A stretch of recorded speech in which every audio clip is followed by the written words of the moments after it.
Jednou z najväčších víziev slovenskej ekonomiky a energetiky je splniť plán na zníženie emisií. Na teraz sa nám darí celkom dobre. Slovensko je krajina, ktorá znížila doteraz spomedzi európskych 27 krajín emisie najviac, o viac ako 45%. Topánka nás však stále tlačí v priemysle a pri výrobe elektriny, kde sa ešte stále používa uhlie. No a tu sa javí ako všeobecne najvýhodnejší prechodný zdroj energie – plyn. Plyn je veľmi efektívne médium, pretože jeho emisie sú polovičné, keď to porovnáme s uhlím. Mnohým európskym činiteľom však tento argument nestačí a znižovanie emisí považujú za možné len s využitím obnoviteľných zdrojov energie. Právě Slovensko je příkladem toho, kdy honíme dva zajíce a nevíme, který je ten správný. Pokud bereme jako správný cíl docílit snížení emisí, je Slovensko skutečně šampionem a je to zejména díky vysokému podílu jaderné energie, který máte vlastně v té dodávce elektřině.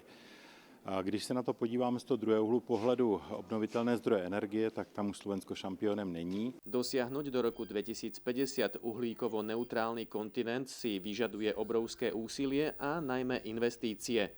Dekarbonizovať však neznamená len zavádzať nové obnoviteľné zdroje, ale využívať v čo najväčšej miere aj nízkoemisné zdroje energie. Netreba znásilňovať všetky štáty alebo regióny tam, kde sú ťažké podmienky na rozvoj obnoviteľných zdrojov, aby tiež sa vydali iba touto jednou cestou, aby všetko vlastne vsadili na túto kartu. Je dôležité byť pragmatický, držať sa vízie, no zároveň sa realisticky dívať na možnosti. S tým potom úzko súvisí aj to, či si to zákazníci budú môcť dovoliť.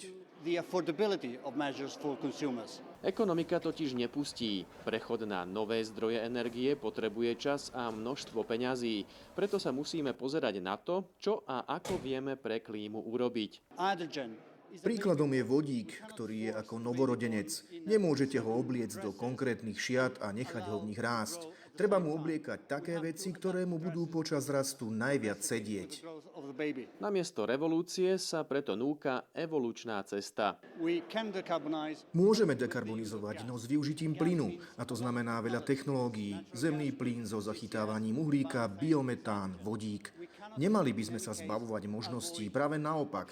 V Európe potrebujeme čo najviac možností a technologicky neutrálny prístup, presne tak, ako to robí veľa iných krajín.